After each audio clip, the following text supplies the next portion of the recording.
From the culture of the American South, where roots hold stories, comes a natural deodorant inspired by generations of wisdom. Introducing Rootwork, the all-natural foundational Black American-based deodorant infused with the magic of High John the Conqueror root. Our unique blend enriched with this legendary root offers 24-hour protection, rooted in the power of nature. Embrace this deodorant that celebrates culture, history, and your well-being. Unlock the magic of Rootwork today. Experience the pure essence of nature. Visit rootworkstyle.com and make the switch to a healthier, cultural choice. This is the 50th anniversary of hip-hop, and we still have a lot of discrepancies as far as the origins of hip-hop, a lot of claims, who did what, who was the first this, who was the this and that, and such. But at the end of the day, we need a definitive story, all right? And that story can only be told by the founders of this culture. Like everything was being driven and influenced by young, Black, American culture. Like the slang, the style of dress, the initial music that we chose. You look at all the boroughs, you got, Money Making Manhattan and Money Earning Mount Vernon and Crooklyn. The Bronx was the boogie down Bronx. We was partying up there. I am Coke LaRock, the first MC of hip hop. First cat to pick the mic up. I introduced rapping to the turntable because when I came with it, nobody in the world was doing it. I'm right after Rudy Ray Moore. They want to come in the mix, they want to say, we started. No, you didn't. No, you didn't. No, you didn't. What came to be known as hip hop was solely an African-American creation. What you get out of some Jamaican toast? What is that? I've never heard of a rapper use a Jamaican toast or a Jamaican fleur as a rhyme. I never heard When I come in the mix, they want to say, My name is legendary King Trixie from the Bronx, BX from the West Side. I am the first breakdancer.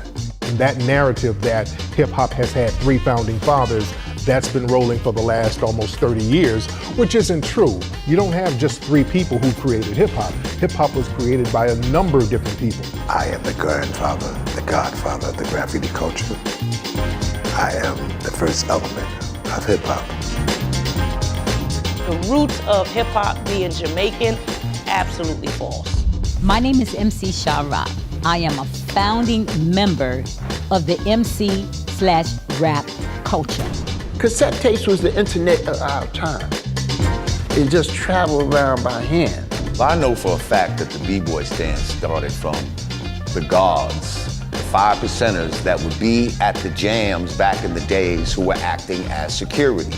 If they get the real truth of how it all was created, then so many lies would not be able to be in existence.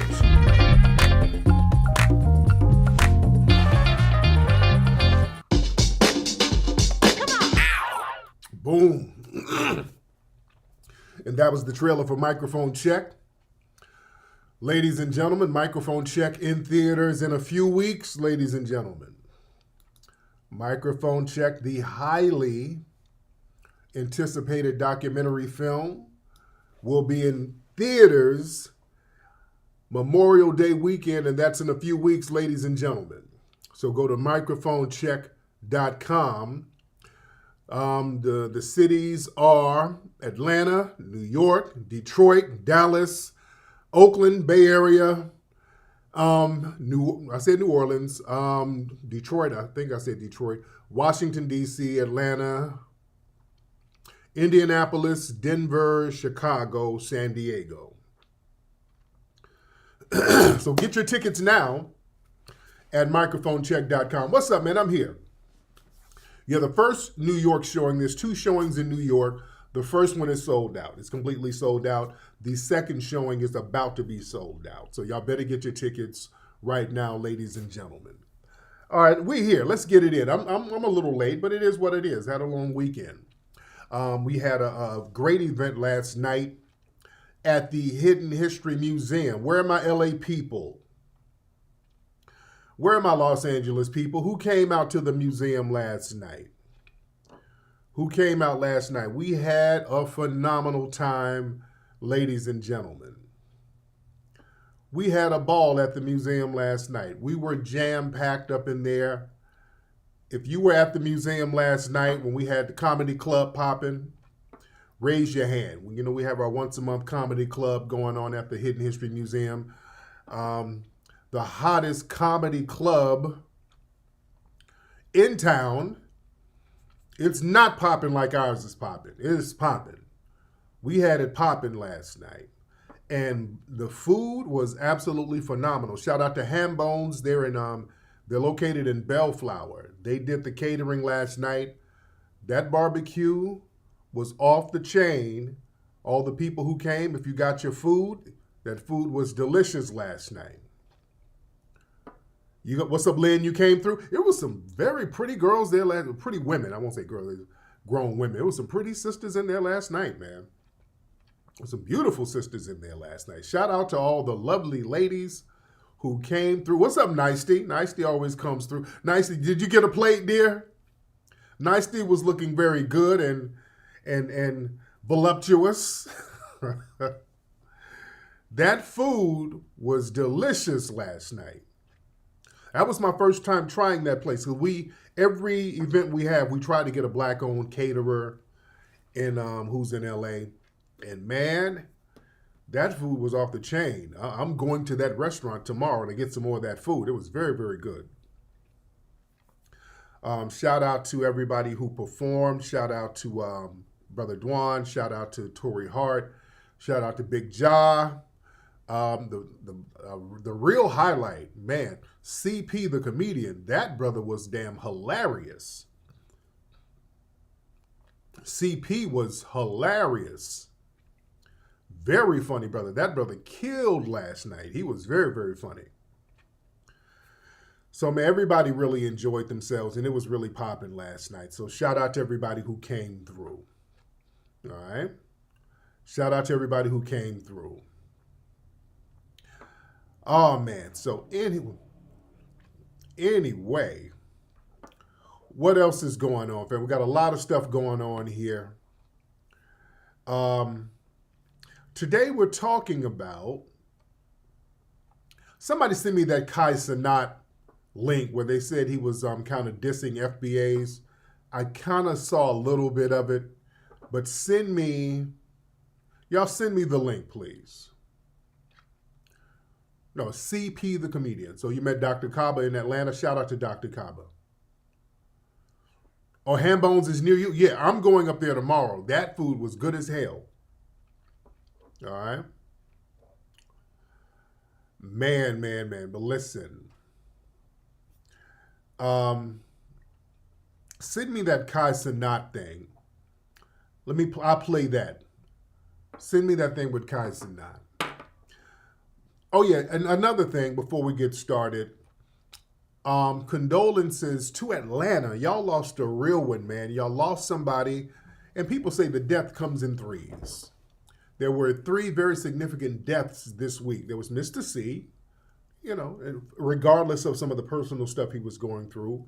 There was a little hankering for Bussy going on, but Mr. C was a legend. He was instrumental in the careers of a lot of people who became legendary. Big Daddy Kane, one of them. He was Big Daddy Kane's DJ. He was instrumental in Biggie, getting Biggie stuff popping. So he passed, then OJ passed, and then Rico Wade from Atlanta. Rico Wade, man, from Organized Noise down there in Atlanta, the Dungeon family. Was Rico technically a part of Organized Noise? I know Sleepy Brown and another guy, Ray something, is Organized Noise. I know Rico was the nucleus of the Dungeon family. But Rico was very instrumental in the Atlanta sound. Rico, very instrumental in the Atlanta sound, some of that early Outkast stuff. He passed. And I know that's a devastating blow to a lot of the cats out there, the the music industry cats in Atlanta, because he was the center of a lot of stuff, man. Goody Mob, Outkast, down with Killer Mike. Future was down with those guys. Remember, Future was down with Organized Noise in the Dungeon Family for a minute. Very underrated, man. Very underrated. Man, there was a cut that they made. There was a dude, there's a song out there that they made back in the day that's so underrated that Rico and those guys were involved in. It was a dude named Cool Breeze. They had a song called Watch for the Hook, where they had Goody Mob on it. They had Outkast on it. Oh, man, it was a very underrated cut. That's one of my favorite Atlanta cuts to this day. Watch for the Hook by Cool Breeze. A hot-ass track. Them dudes are spitting fire. A lot of folks don't know about that track for some reason. Very underrated track. Yeah, Future is FBA. A lot of folks were saying that Future was Haitian. He's not Haitian. Yeah, Watch for the Hook by Cool Breeze. Boy, that's an underrated ass song, dude. That song is fire. I wish I could play it. I don't want no copyright strike. Oh, Future is Rico's cousin. Okay, I didn't know that. Yeah, Watch for the Hook was classic, man. That was my jam back in the day. Oh, that was an underrated cut. Yeah? Underrated ass song, man. Oh, that beat was a monster. When y'all finish listening to this, go look up that track, Watch for the Hook. They're spitting like crazy on that track. Yeah?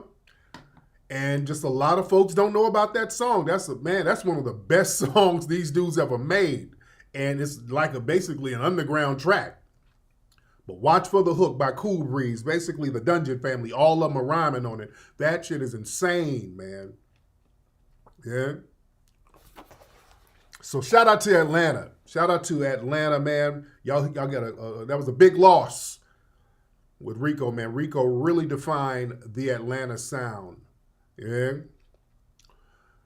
But anyway, what we're talking about, family, we're talking about the narrative of a racial divide. People always talk about a racial divide, and anytime a racial divide is talked about, it's always talked about as if black people have equally created a divide along with the white supremacist.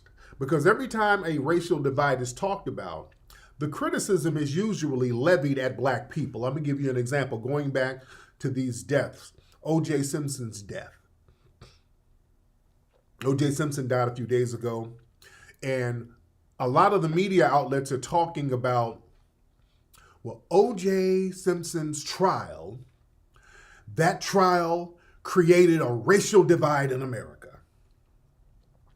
I keep seeing that narrative, the OJ Simpson trial, that created a big racial divide. Oh, the nation was so divided over the OJ trial. The OJ created, that trial created the racial divide. So when they say that, and by the way, everybody retweet this, repost this on your Twitter, please. Give me a repost and repost this on your Facebook. Everybody give me a repost. But when they talk about a racial divide and the OJ trial being instrumental in a racial divide, what they're doing is blaming black people. They're blaming Johnny Cochran, they're blaming OJ, and they're blaming the black jurors. And they're blaming the black community for celebrating OJ's victory in that trial. So they're blaming black people when they talk about the OJ trial creating a racial divide. They always talk about a racial divide in the context of criticizing us. When there's an uprising in response to white supremacy, or the George Floyd riots created a racial divide. It's always the blame is so always on us.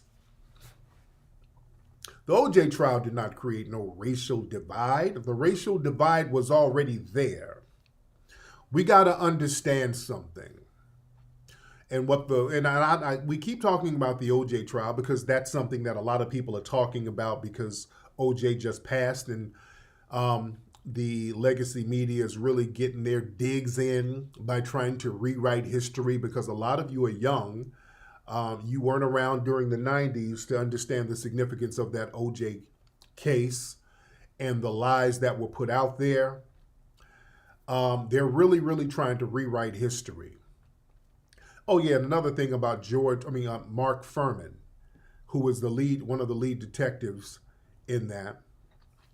Hey, we got some tether trolls in here. We got to do something about that. We got moist tethers in here, man. Where's my mods? My mods. Y'all don't see the moist tethers in here trolling. Y'all got to get on that. But going back to the OJ situation, they're trying to rewrite the history of the OJ trial, talking about that trial created a racial divide. No, what that trial was black people forcing true justice in the court system. See, a part of white supremacist culture is using the court system to rig justice against black people. That's a very significant part of white supremacist culture, having the court system be rigged in their favor against black people so we don't receive justice. And this has been going on since the beginning of American court system, since the different cases going back to the 1600s, 1700s, 1800s. The Dred Scott decision, the Scottsboro Boys, Tulsa, Oklahoma. The court systems are used to rig justice in favor of white supremacy against us. Emmett Till, just historically all the way down the line. Rodney King, Latasha Harlins, Tamir Rice, Freddie Gray, so many, Eric Garner. The Name of the Game, and just thousands of more. We're just talking about the most significant ones. But the white supremacists, part of their culture is rigging the court system so that black people don't receive justice when there's a case involving black people and white people. That's a part of the culture, and we're told to just deal with it. It's the court system. Justice is blind. You gotta respect the decision. The court said what the court said. We might not like it, but it's the best court system we have, right? Yeah, black people. I mean, you know, the court system, the court proceeding didn't go your way, but you gotta respect our system. Okay. We're told to respect the system. Yeah, Trayvon Martin. We're told to respect the system until it goes our way and not their way. Then all of a sudden, there's a problem in the system. Oh, the OJ trial. Oh, they were complaining, oh God, the system is so flawed. How could this happen? Oh my God, the system is just horrible now. We have to fix the system. So with OJ, what happened with OJ, foundational black Americans in Los Angeles, I'm going to give the black people in LA special props. Now, it was black people around the country, but we got to give special props to the black people of Los Angeles for forcing justice. The black people of Los Angeles, the phenomenal people of black Los Angeles, the phenomenal people. That's why I got so much love and respect for my fellow black Los Angelinos. Because whatever you say about black people in LA, one thing that the foundational black American community in LA will do, when the time comes, we will stand on some damn business. We will stand on business. And the black people of LA, and by extension, black people around the country, we said, we're not going to have any more injustices like this and everybody's just kind of chilling. because we had the injustices going on with Rodney King. That was very over the top. We kept telling people how corrupt the police were out here. We had songs about it, F the police. We're telling people, hey man, why don't y'all do something about this corruption with the police out here? And they would play in our faces with the court system, letting these abusive race soldiers go. Situations like Latasha Harling, getting the honorary white supremacists who were the Asians, letting them harm black children, and then telling us it's perfectly okay to harm us. And then we turned up in this city, gave the city $1 billion bill. And then we let them know, hey man, we still got that same energy. So the city wanted to get revenge on black people. They wanted to get revenge on us out here. And then the OJ Simpson situation came up, where his ex-wife and her friend, they were, unalived. I got to watch my words here because YouTube trips a little bit. And instead of going for the real suspects, because they know what it was with that case, they said, let's pin this thing on OJ. We'll get more miles out of it. If we pin this on OJ, we'll kill two birds with one stone. Yeah. We'll say, hey, we got a suspect, which is OJ, and all of us will come up off of it. This is going to be our come up by taking OJ down. So OJ was going to be everybody's retirement plan. And the problem was Black Los Angeles let the people know, we're not going to play this game. You're not going to have an unfair trial. You're not going to take this all out to Simi Valley, and you're going to do the right thing, and there's going to be some justice. You're going to have black people on this jury. Then they got the great legendary Johnny Cochran to do his thing in the courtroom. So you had black people from all facets of society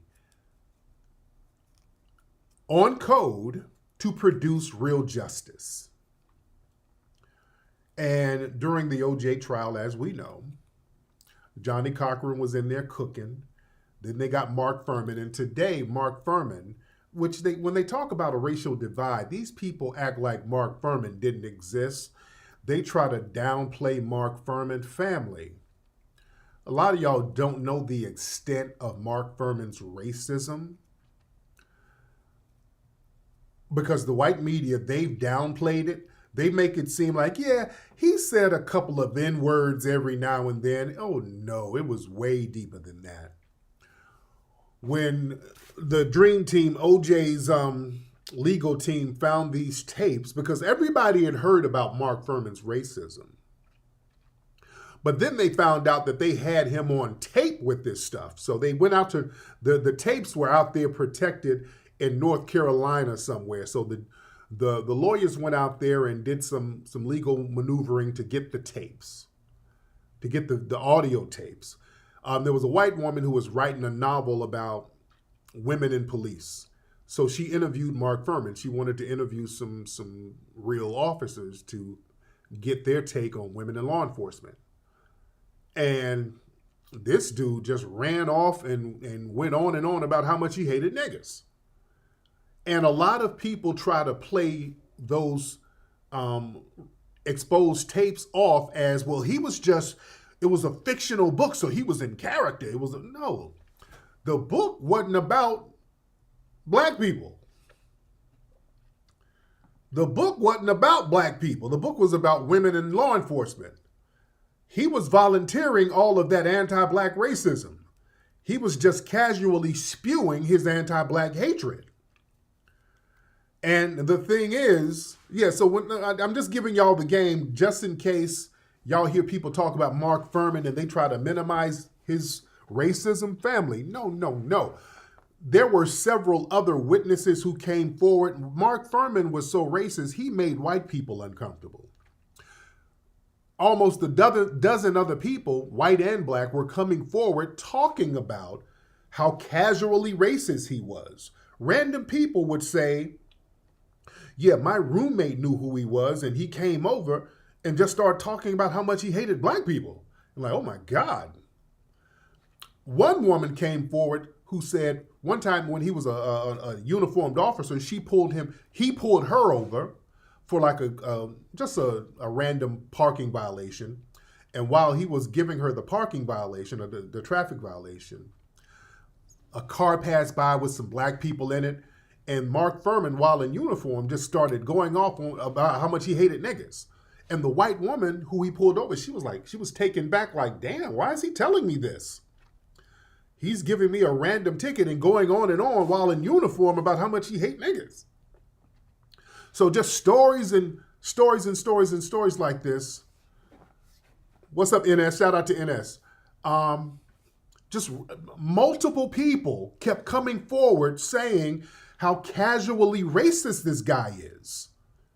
In fact, he tried to get an early pension from the LAPD.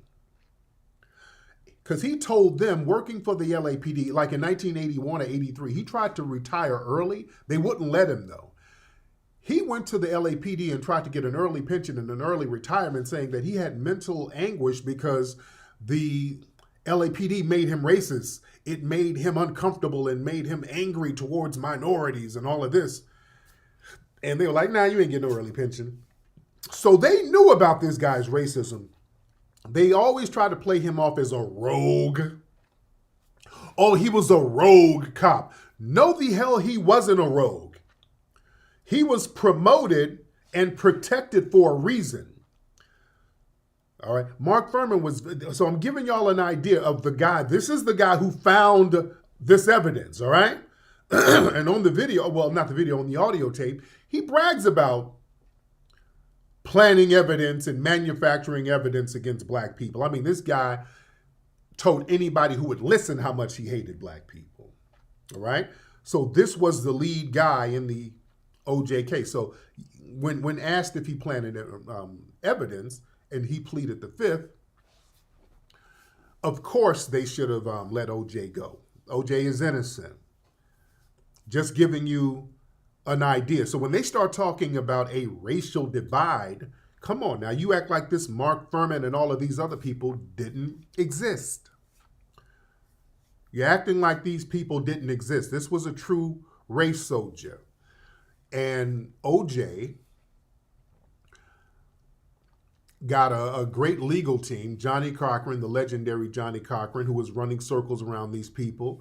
Not only did OJ get found innocent, not just not guilty, OJ is innocent. OJ didn't kill nobody. Mark Furman was forced to retire or got fired, one or the other. But I know he couldn't be a cop in California no more. Then he got a felony put on him for perjury, I think. So he ruined his career. This was a great case.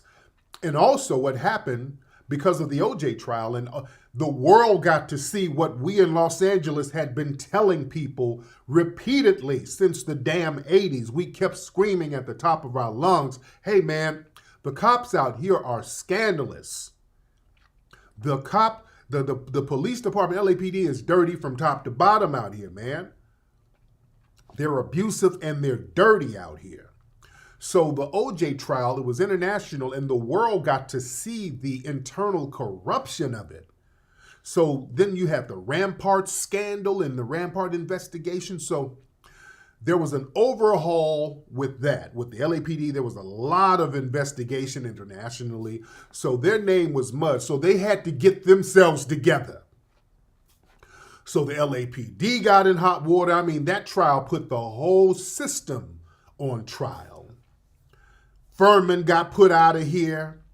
His name was mud. He's a felon. OJ got off. You dig?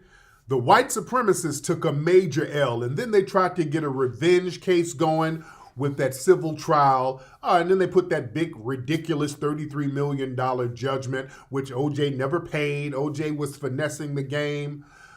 His NFL pension was protected. He was doing cash deals, doing deals with his children. Deals would go to them so that their money wouldn't get finessed.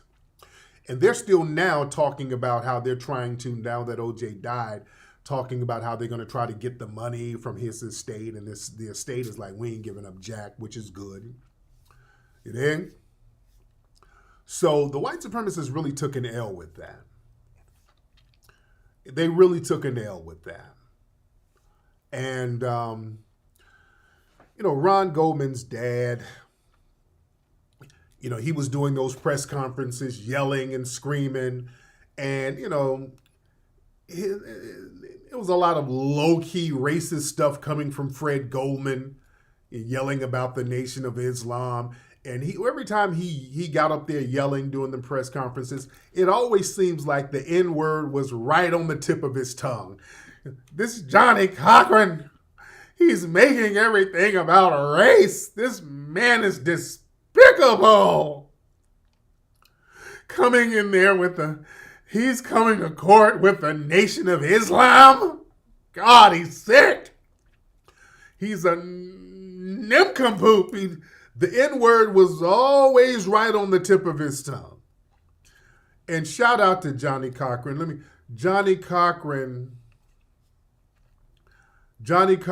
was petty.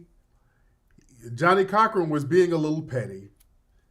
He was playing in their faces a little bit. Not only was he tearing them up in the courtroom with just the oratory skills, just killing the game. Did y'all remember, some of y'all old enough to remember, Johnny Cochran started coming to court with like a kente cloth scarf on. He have a kente cloth necktie. He's just rubbing it in their faces. And boy, they would just be so tight. You got the jury in there, OJ in there just spanking them with facts, revealing their racism, playing them tapes of them being racist, showing how they planted evidence. OJ is in there just rubbing it all in their faces, just slaughtering them in the court. Then he'll come, got the fruit of Islam with him. Then he goes in and out of the court with a kente cloth tie. Oh, they were so tight. Oh, he was playing in their faces. Oh, what is Johnny Cochran doing? Did you see him? What's with that African ooga booga bullshit? Oh, God. What is this African stuff? He's making it about race. He's despicable. Oh, God.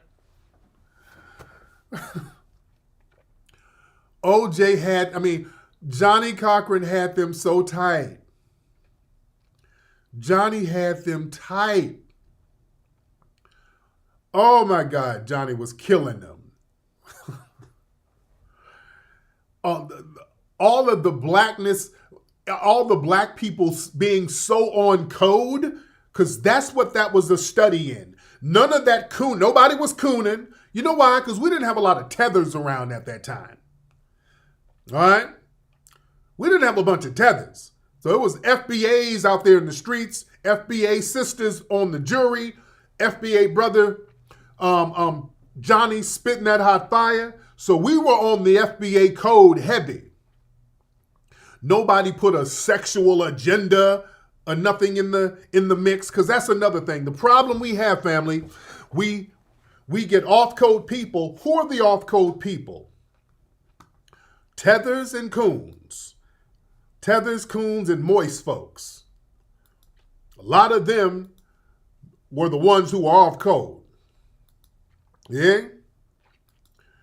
Remember, speaking of off code, moist dudes, what was that case? Was it Walter Scott? And they had this moist Negro as the jury foreman. He was the head, he was part of the jury. And they made this real moist, weird, fat dude the jury foreman. And remember, in the Walter Scott case, the first one, the state case, I think the case was a hung jury or something. It was a mistrial or something. And the race soldier who harmed Walter Scott, I think they had to get him on a federal charge.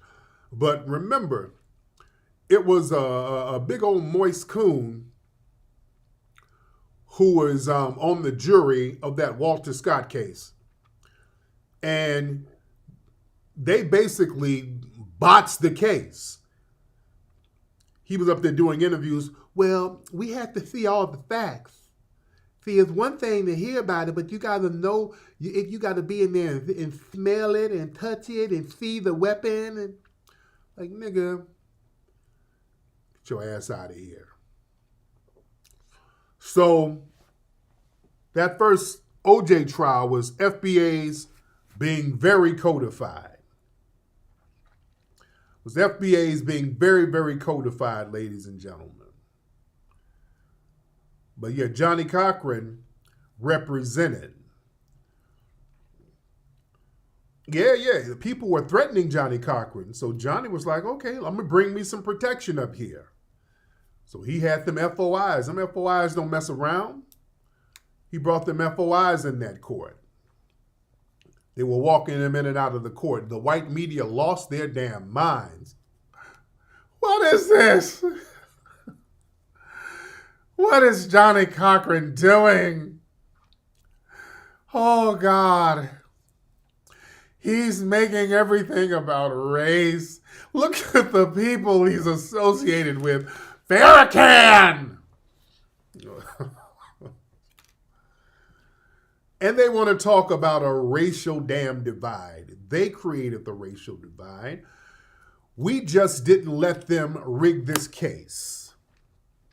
That was one of the first times in history where black folks got real codified and said, no, we're going to have a fair, just trial. All right?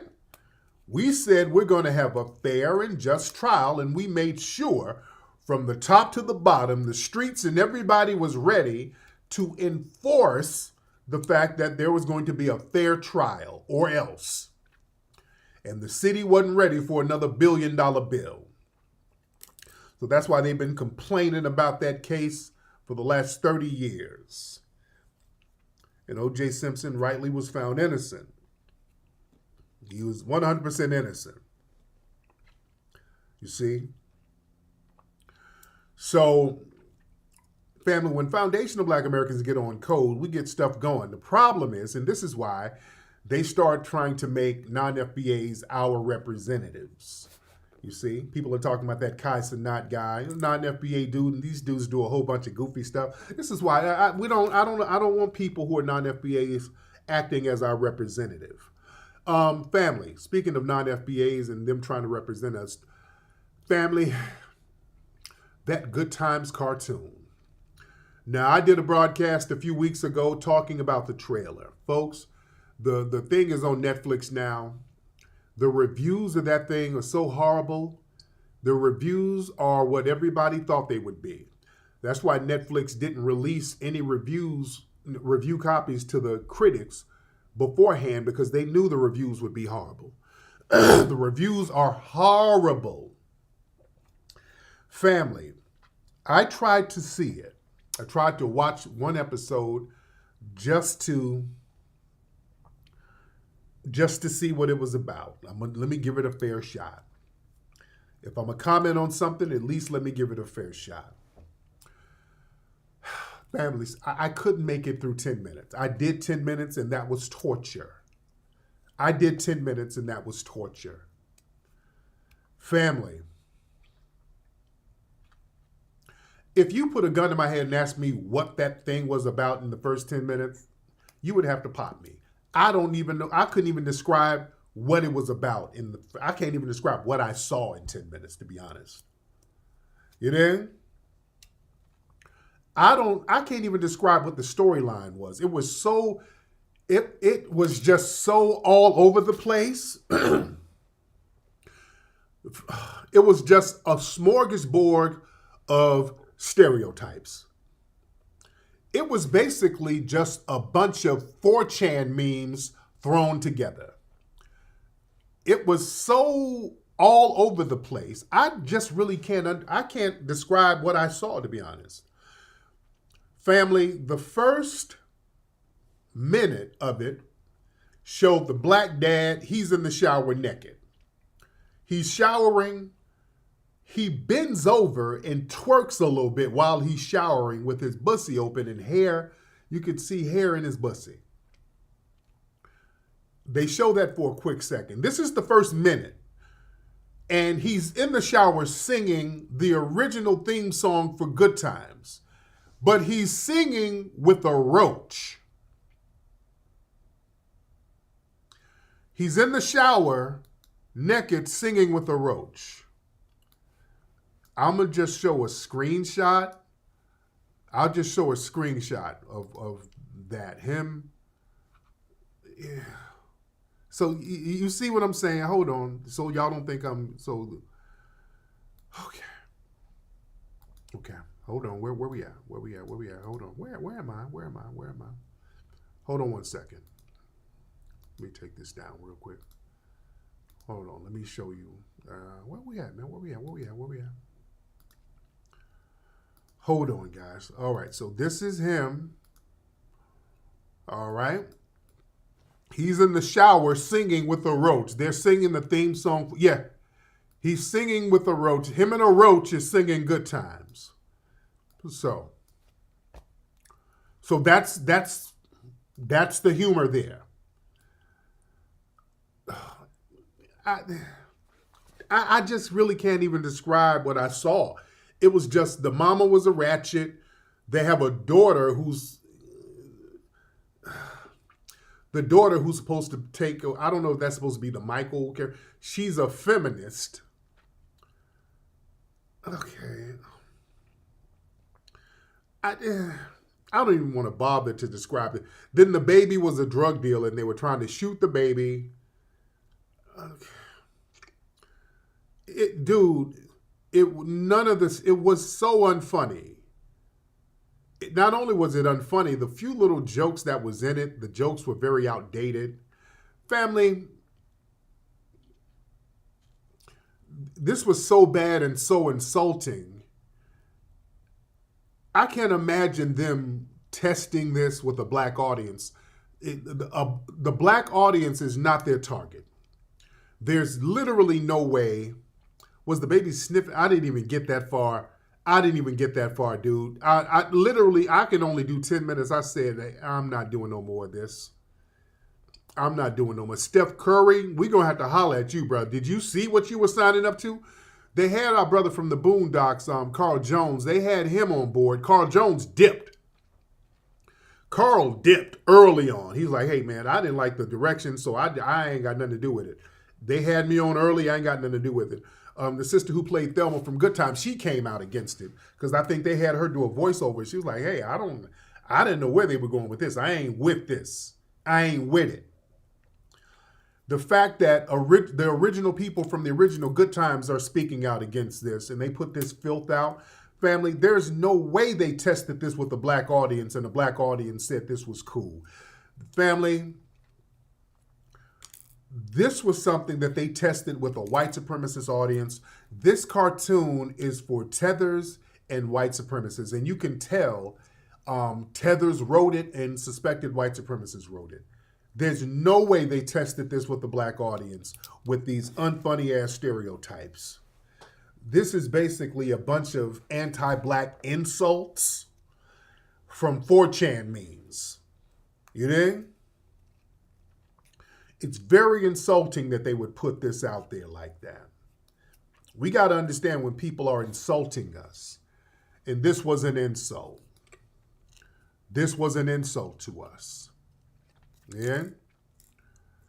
But that it is what it is. It is what it is. But family, listen. The people who going to stand on some real business, that's going to be us.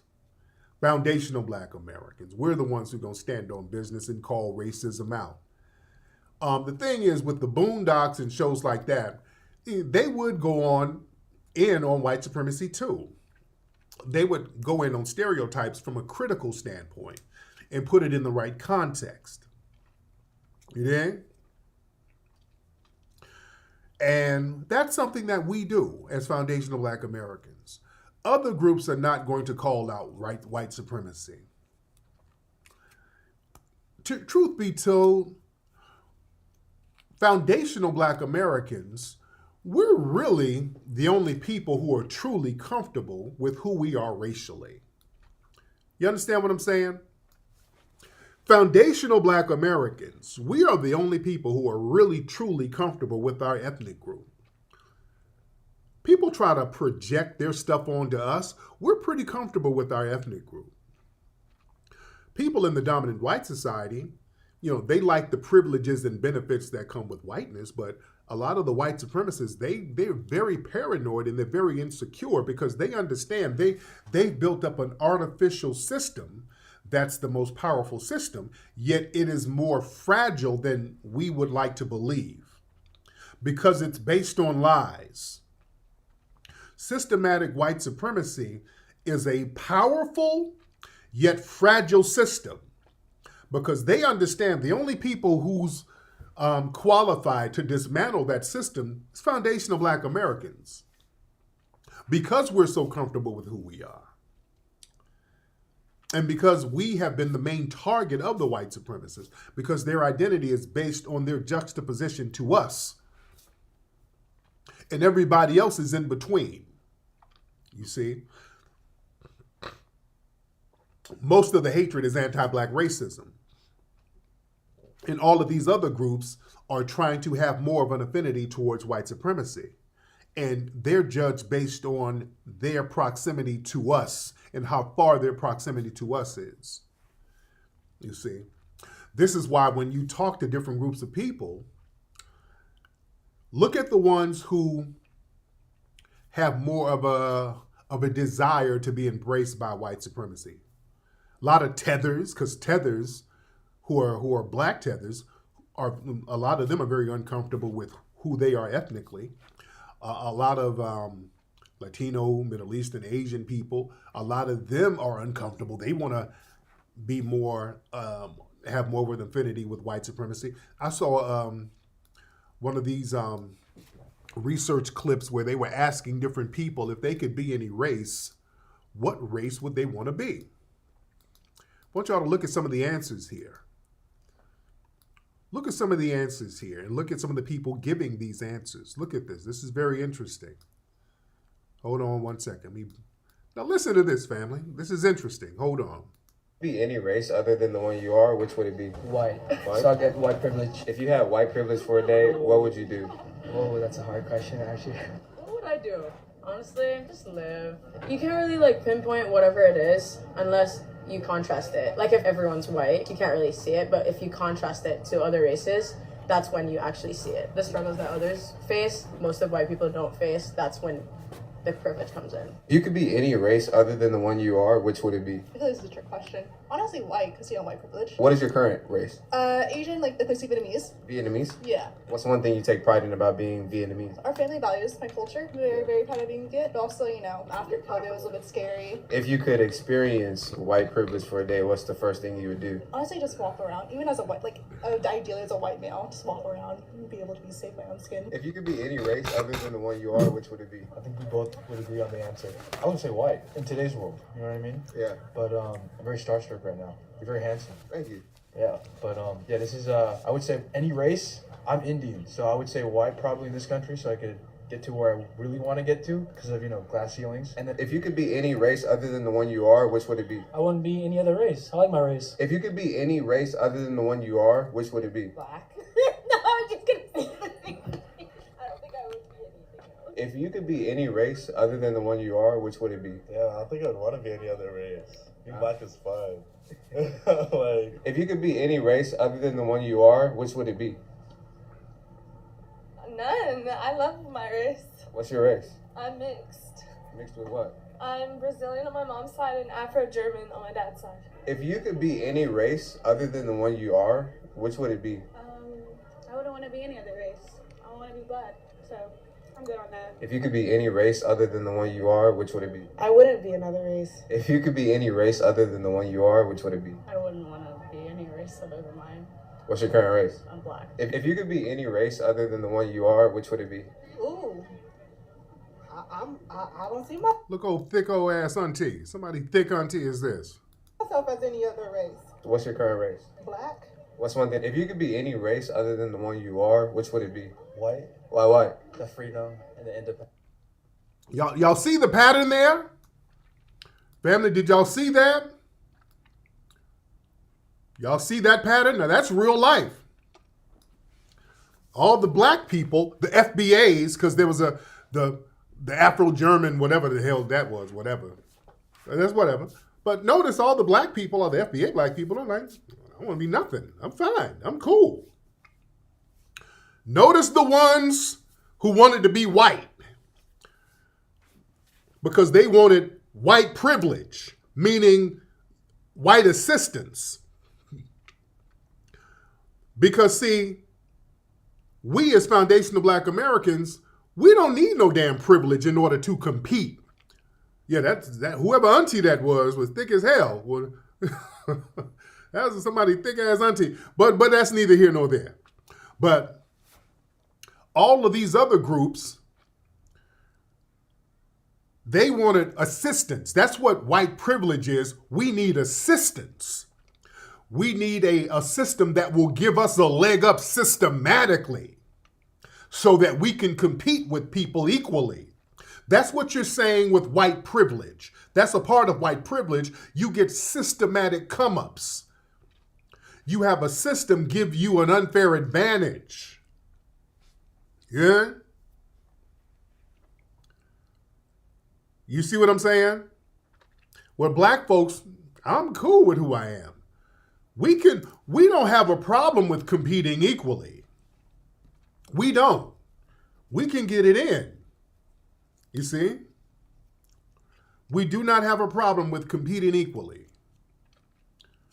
So we got to understand when people talk about a racial divide and all of that, we're comfortable with who we are.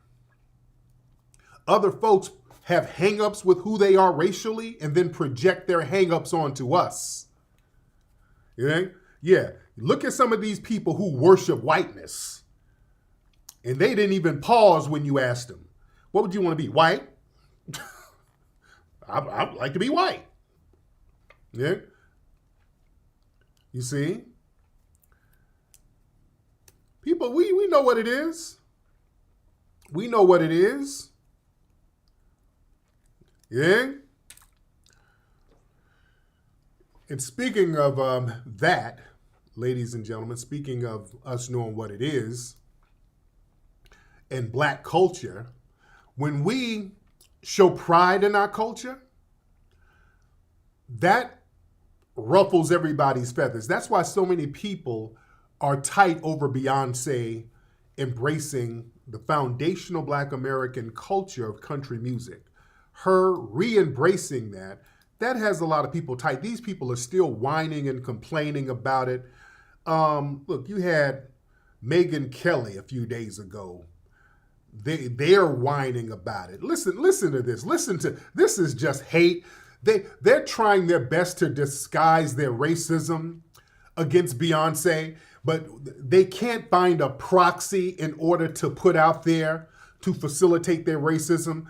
So they're trying to find some code words to facilitate their hate for Beyonce for having a successful country record, but they haven't figured out how to do it yet, so they're just throwing everything out there. These people are so unhinged. They're just looking for a proxy for their racism. It's so nonsensical, the hate, the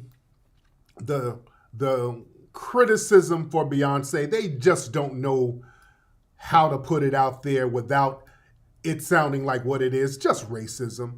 But listen to this. This is y'all girl, Megyn Kelly. They're whining about Beyonce. This is just hate right here. This is not, they can't even articulate it in an intelligent manner. Listen to this. So Beyonce's in her country phase right now.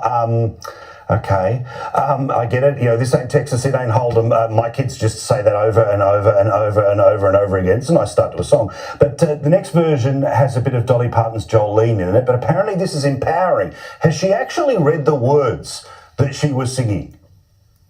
Can I tell you something? Like, why do we have to... It's fine that they make a queen out of Beyonce. I don't totally understand why. I mean, she's a good singer. She's talented. I don't deny that. Why does it have to be, yes, Queen Faye? Is that Megyn Kelly trying to imitate a black woman? Okay, is that Megyn Kelly trying to do her black girl imitation? They think they're slick. Y'all try to make Taylor Swift a damn queen. Y'all really try to overhype some damn Taylor Swift. Yeah, Beyonce is a good singer and everything. No, Taylor Swift is a good singer. Beyonce is a phenomenal singer. Is a legendary singer, is the queen of modern R&B. All right, hold on. Hater. It have to be, yes, Queen Bey. But no, she's not a queen. People like her music. She sings some good music. That's it. Okay? She didn't cure cancer. She's not Marie Curie. Calm down. But so now she decides to take a step into the country lane. And it's like, country music has been remade. It's remade. Is it? Okay, we have a new player in country music. Country music's been around for a long, long time. It goes right to the heart of America. Yeah, you mean foundational Black America. And most Americans in red states have been loving and enjoying it long before Queen Bey decided to stick her big toe into the lane. But fine, okay, she comes over. She makes an album, which of course comes over, okay. Of course, because she's queen, has gotten the thumbs up and the promotion from Michelle Obama, from Vice President Kamala Harris. Okay, these people, they're just finding Black people or Black adjacent people to hate on. From Paul McCartney, from Dolly Parton herself. She's no dummy. She called everybody and said, I need you to do me this favor and say you love my album, which they did. Back me in. But she takes Jolene, which is such a catchy song by Dolly Parton. And Jolene, one of the most interesting thing about that song, in addition to its catchy tune, is the story it tells. It tells the story of a very insecure woman who sees another woman who she thinks and strongly believes is much more attractive than she is, with her auburn hair and her green eyes. I love the auburn hair line. Knows, oh, Lord. Oh, God. The auburn hair and green eyes. Okay. Yeah, and she knows Jolene can steal her man away. Now, this doesn't say good things about her man, but she knows that it could happen. And instead of like going over and threatening Jolene, what she does is begs Jolene not to take her man away. She begs her, saying, I know you could do it, but I'm begging you, please don't. Because for me, he's the only guy there is. And that's an interesting window into an insecure woman's heart. And it's also kind of clever because she flatters Jolene like it's a smart but insecure woman. Anyway. Just listen to the reach. I'm playing this just to show how hard they got to reach to hate on it. This is so reaching. So now they're hating about how the lyrics are. But okay, hold on. That's the story of the song. Or at least it used to be. Queen Bey got her hands on the song, and God forbid she sing anything that make her look less than, all empowered with the muscle.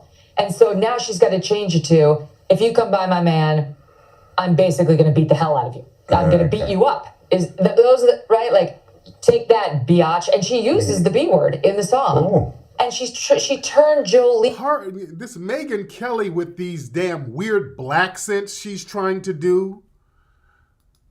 Megyn Kelly keeps trying to do these black girl black scents. These little mayo encrusted women, this is how they talk behind the scenes all the time, by the way. They sit around talking salty about Black women, Black people. Yeah. Hold on. Oh, what am I doing? What did I do? Hold on. Let me go this hard. Okay. Lean into her version of a badass. Because that's what modern day feminism looks like. By the way, completely missing that the true power move is to write a song about Jolene not even worrying about this. Jolene has no worries because her man loves her and is committed to her and would never cheat on Jolene. So the most beautiful woman in the world could come walking by. She's good. But Queen Bey doesn't understand that. She's got to pretend she's tough, which only telegraphs to those of us who are paying attention that she isn't. The whole thing is bass-ackwards, and I object. Yeah, also, look, if this current version, the redoing ain't doing it for you and the Dolly Parton one is a little bit too old for you, can I play Goldilocks here for a second? There's a magnificent version that Miley Cyrus did. It's very sort of low-key, and she's kept on all of her clothes for most of it. Oh, Lord, Miley Cyrus? It's a good version of it if you get the chance. So Beyonce... Okay, so family. Just the reach on this... You know how hard they had to reach to find something to hate on? Well, we don't like what Beyonce kind of switched the lyrics around. Oh, Queen Bey. This is reaching. Boy, you had to reach. You had to do a Stretch Armstrong reach to hate. Just say you're a hater. Let's just don't have some little weak-ass bad faith argument like that. That's a bad faith argument. That's just, you're just a hater. You're a big, mad hater. Yeah. Oh yeah, well, Miley Cyrus did a good version. You can stop. They want a great white hope so damn bad. Yeah. And speaking of Karen, that's just Karen talk. Speaking of Karen talk, we got a lot of folks in here. Got almost 7,000 people in here. Now, family, y'all know Microphone Check is going to be in theaters next month. Major buzz about it. Man, listen. On my Twitter Live the other day, I take calls, and somebody called in, somebody from the Bronx, and they were like, yeah, we coming. A lot of people have been calling saying they're coming to the screening we're having in New York. We got a huge screening in New York. Huge, huge screening. And a dude called up. He was like, yeah, man, we coming through, Tariq, and man, the Bronx is going to be in there heavy, man. And yo, by the way, man, that Derek Cologne dude, he shouldn't come up there, man. I know he said he shouldn't come up there because, and the dude kind of said some left stuff. So I got him off the phone, and I said, okay, look, for the record, Derek Cologne, you can come up. I said, dude, y'all don't call up making little veiled threats. Don't do that, because Derek Cologne is going to Karen out. Don't do that. We don't want Derek to be a Karen. Sure enough, Derek Karened up. Derek made a video. Oh, Lord. Derek Karened up. He made a video, family. Right after that, he made a video. Lord, let me play the video. Derek, I know you're watching. Derek. Let me play the video called Microphone Threat. So Derek Cologne made a video called Microphone Threat about how the caller called up threatening him, and oh, Lord, racial divide. All right, here's Derek Cologne with the microphone threat, talking about how the caller threatened him. Hold on. Grace and peace, family. What's up? Fair use. What's up? I want to come to you today to speak to you about something that recently came across my desk. In a recent Tariq Nasheed live, one of his callers made some pretty ugly statements when it came to myself and the Microphone Check screening in New York City. Rather than me tell you about it, I want to let you listen to it, and then I'm going to come back and give some commentary. Grace and peace. And as far as the Microphone Check premiere, brother, I'm going to be there. Brother Sage, be coming through with the family, all the bells and whistles. But something that's actually bothering me, and I believe that you said on one of your cases that Dr. Cologne is trying to make an appearance. Yeah. I don't think that would be a very good idea, brother. And I'm going to tell you why, because not only me, but a lot of the family have a lot of personal people. I'm from the Bronx, by the way. So I have a lot of family from the Bronx, and we have a lot of people, a lot of our elders in our family are highly offended by Fat Joe, Busta Rhymes, and Dr. Cologne's remarks. So him attending this premiere would be only antagonizing to the family. And I'm just going to say this: I'm not holding nobody back if they feel the urge to, jump up and act bad. So it would be it would behoove him not to show up at this premiere, not to antagonize the fam. Let us have our space, let us tell our truth, and let us set the record straight. And I'll land there, brother. Thank you. Thank you. Now, let me say for the record. Now, everybody's invited. Everybody's invited, because I don't want Derek Cologne to hear this. Lord, I don't want him to hear this, and then he's going to make 20 videos. Oh, my God, they're threatening me if I go to the premiere of the movie. Oh, they're going to... No, because everybody, y'all can come. Everybody can come. We're going to make sure, we're not... It's open to the public. All right, and as you hear, immediately, I'm like, no, it ain't going to be no problem. Everybody can come. It's cool. Immediately, I disavowed what that dude said, because I didn't know he was going to say all that. All right? So, yeah, not cool. Everybody can come. All right? Yes, he played my part, but then he's still talking about, well, I didn't do enough. I'm like, damn. I just said after the guy got off the phone, I didn't know what the guy was going to say. I said, hey, man, everything is going to be cool. Ain't nothing going to happen to nobody up there. This is a public movie. Everybody can come to it. Everybody can come to it. I don't want Cologne to run out here thinking that somebody going to do something to him, because he's been on that already. He's been on that vibe, like somebody's going to do something to him. Nobody's, no. And the caller was out of line. I wasn't cool with that. That caller was out of line saying that.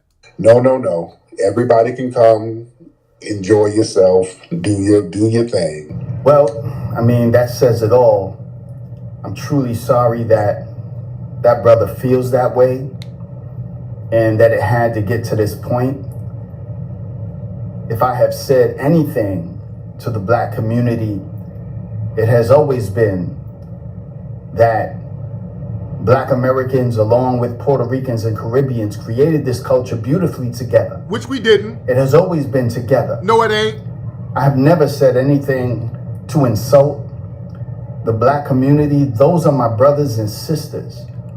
And I'm sorry that people feel that I'm doing something that I'm not. So I will refrain from attending the screening, because I don't want to be the cause of something that is basically a serious misunderstanding. But it is what it is. We don't have to agree. I have my position, which I still hold, that blacks and Puerto Ricans and Caribbeans created this culture together from its inception. No, we didn't. I still hold that. I believe that the evidence backs that up. But this is not something that we need to get violent over. We ain't. That's for infants. That's for children. We can agree to disagree agreeably. And I don't want to tear this bridge apart. I want to build the bridge. And so I thought it was very irresponsible for Tariq to simply let that man just keep talking about. See, this is what I don't like. The fuck you mean irresponsible to do it? I didn't know what the dude was going to say, and I got him off the phone and I denounced what he said. Immediately. See, this is what I'm saying. I knew he was going to Karen out. I knew that. I'm like, dude, no, I don't agree with what that caller said. I didn't know he was going to say that, and I didn't let him go on and on. When he said that, I got him off the phone. I said, no, it ain't that kind of party. Ain't nothing going to happen to nobody. Ain't nothing going to happen to nobody at the screening of the movie in New York. Yes, it's going to be packed up there. We're going to have mad security up there. We're going to have the media up there. So it ain't going to be nothing. It ain't going to be nothing crazy. Yeah? But Cologne used that as an opportunity to Karen up, and then he started talking about, are Latinos going to be safe if Puerto Ricans? If Puerto Ricans go, are they going to be safe if they go? Stop, dude. Stop, dude. Let me play the rest. Yeah, I'm going to play where he's trying to say Puerto Ricans ain't going to be safe. Stop it, man. About it, instead of cutting him off and saying, brother, no, that's not what this is going to be about. But he let him finish, and then he sort of said that at the end. But, you know, I really don't think, I kind of wonder what would happen if Puerto Ricans show up to the film. Nothing's going to happen. Are they going to be harassed? Are they going to be hurt?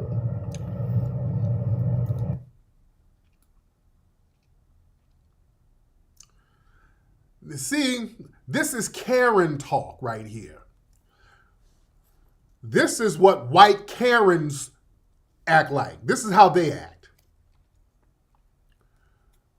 This is what white Karens do, Cologne, and that's the problem. Nobody's going to do nothing to Puerto Ricans. Stop it. All right? Nothing is going to happen to nobody, dude. This has gone too far.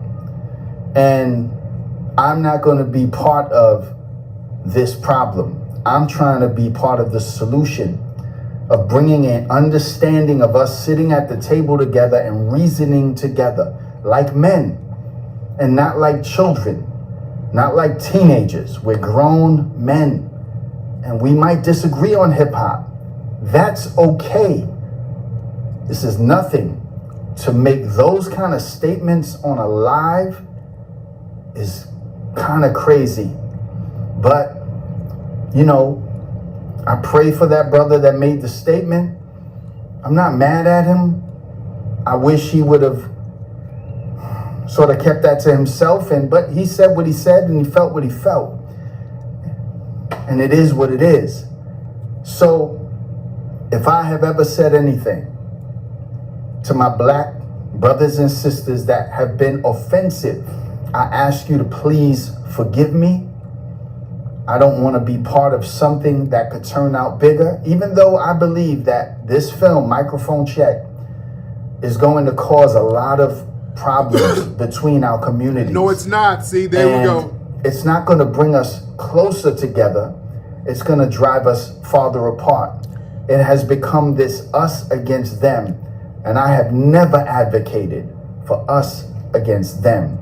I have always advocated for black and brown together, us. I'm sorry people feel that way. And I pray that everybody would be safe at the screening, but I'm gonna fall back. Keep doing what I do. I hold my position. I believe it is the truth. And I'll let you be the judge. Okay, so he Karen'd out. Oh, the movie's gonna be so divisive. Man, get the hell out of here. Let me tell you something. Cologne, this is where you're disingenuous, because your boy, Randy, your boy who you always prop up, Randy stays in your comment section. Your boy, the Puerto Rican homeboy, stays in that comment section saying little racial shit, antagonizing people all the time. Y'all try to do that good cop, bad cop. You like, oh no, I just want us to be together as black and Puerto Ricans and the Sky Guy. And then he's in the comments doing your little dirty work for you. You don't say nothing. He's always in your comments talking real greasy to black people. And you don't do anything about it. You let him talk real greasy. And you especially let him disrespect foundational black Americans. You dig? Listen, nothing's gonna happen to no damn Puerto Ricans or nothing. We don't disrespect anybody in the film. We're telling the truth. We're telling the truth really in a respectable manner in the film. Oh, this film is just gonna be so divisive. No, you're not gonna lie no more. Nobody's going to get to lie no damn more. We're going to set this record straight and tell the truth in the film. And the problem, Derek, this is just outside of the film, just with the YouTube channel, you've rubbed a lot of people in the Bronx the wrong way because you're saying stuff that's just not true. So yeah, people from the Bronx, they feel a certain way. So they be getting at you in your comment section. So don't put it on this movie now. So now you're trying to really put extras like, oh, the movie is going. No, the people from the Bronx already feel a certain way about some of the shit you've been saying on your channel because you out here lying. So it ain't got nothing to do with my movie. It had nothing to do with that. They feel a certain way about that. And your boy, Randy, out here trying to antagonize people and talk shit. Y'all go on your channel, get in the comment section talking greasy, saying little disrespectful stuff about folks in the Bronx, trying to discredit folks. And yeah, they feel a certain way about that. That ain't got nothing to do with me. So yeah, dude calling up, talking about going to the theater and all that. Oh, that was real convenient for you to jump on. Oh, it's the movie that's got everybody mad at me. No, it ain't. Let's clear that up. The movie don't have nobody mad at you. You got people mad at you, Cologne, for some of the stuff. And all of y'all saying, you and all of these other people going around lying. A lot of these folks from the Bronx, they've been seeing y'all lying like this and they don't like it. That's why y'all don't be in the Bronx no more, Cologne. That's why y'all don't be up there like that. That's why y'all don't be running in the Bronx like that with all that damn lying. Yeah? Y'all be down there in Florida somewhere. So y'all wait till y'all leave New York to start telling all these damn lies. Yeah? So don't blame me for nothing. Look, for the record, ain't nothing. It's going to be very safe up there in New York. at the screening in New York and all the screenings around the country, it's going to be safe. Everybody's going to be good. Everybody can come see the movie. Latinos, you can come see the movie. Asians, everybody and their mama. Whites, everybody can come see it. And you get you. Again, the first screening is already sold out, so we're not going to play that game. We're not going to play that game at all. Yeah. Oh yeah, he wants to be a victim so bad. The dude is trying to Karen out so damn bad. It's ridiculous. Yeah. And speaking of tethers, man, did y'all see? There was a story at a damn nursing home, and on one of my lives, a sister called a few weeks ago talking about how she worked in the medical care industry, and how a lot of the tethers be abusive to black patients. We've been talking about this, man. We've been talking about this heavy, how a lot of these tethers who work in the medical field, you got to watch them. Because we got to understand, just because somebody has a black face, that doesn't mean that they have a camaraderie with us. There's a nursing home where some black people who are in medical need are being abused by these damn tethers. Look at this, man. Hold on. Look at this. Hold on one second. The surveillance video from inside Peninsula Nursing and Rehabilitation Center in Far Rockaway, Queens, is disturbing. A mentally disabled man falls and is allegedly ignored by staff members. Now, 2 nurses and a nurse's aide are... Oh, look at them names. Look at them names in that wig. Look at them names. Look at that wig. Look at that hairline. Look at the names, the wigs, the hairlines. All right? All tethers. Facing felony charges for neglecting and abusing him. It happened back in October. The 51-year-old patient falls in the hallway. Nurses seen standing nearby do nothing for 12 minutes. Then finally, 36-year-old nurse's aide Emmanuel Ufot walks up to the patient, grabs his arm, and drags him to his room. 25 minutes later, the patient is back in the hallway, his backless gown covered in blood. Lord. Prosecutors say the man was bleeding profusely from wounds on his head and jaw. For the next 20 minutes, video shows 2 nurses, 34-year-old Fumilola Taiwo and 39-year-old Isohea Bongpalar, standing just feet away, doing nothing to help the injured man. Ufot is then seen again, dragging the patient to his room, this time grabbing his hospital gown that was twisted around his neck. The surveillance... You see what I'm saying, fam? And then folks want to question why we say, hey, man, we're going to have to, we got to see who's who and where everybody's from here. Yeah? We got to see who's who and where everybody's from. And then people get mad when we say, hey, we got to delineate a little bit. You know, we got to kind of delineate a little bit here. Yeah? Lord. So when people talk about a divide, a racial and ethnic divide, there's other people doing that. We're saying, hey, we're just not going to let people abuse us and think that that thing is sweet. We're not going to let people commit injustices against us. When we say enough is enough, with tethers, white supremacists, coons, Sambos, when we say enough is enough, oh my God, you FBA's it's a racial divide. No, when we say enough is enough, we're not letting people abuse us, lie on us. We're getting on code and telling our own stories, protecting each other, which is what we should have been doing. And there's nothing wrong with that. There's nothing wrong with that, ladies and gentlemen. And never be ashamed to protect those within your ethnic group and stand up for those within the ethnic group for truth to power. Anyway, guys, let me get up out of here. It's been real. I think we've had a great conversation on tonight's broadcast, people. A lot of folks in here. Remember, family, we got the Rally for Reparations happening in Washington, D.C., June 15th. Everybody, I'm going to need you to go to rallyforreparations.com and give a contribution so that we can make this historic event pop off. Rallyforreparations.com. The link is right there, and it's the number 4. Rally, the number 4, reparations. It's going to be a phenomenal event, ladies and gentlemen. So let's get everybody down on this business. This is grassroots. We ain't got no corporate backing. We're doing this on the grassroots level. So we need the family to contribute to that. And again, I thank everybody who came out to the museum last night. We had a phenomenal time. Family, the time is here. Get your tickets for Microphone Check. Coming to a city near you. Must-see film. Microphonecheck.com. Get your tickets now. Tickets are selling out fast. Microphonecheck.com. LA, I'm going to be at the LA screening in Beverly Hills. That's going to be May 23rd, Thursday, May 23rd, 7 p.m. Microphonecheck.com.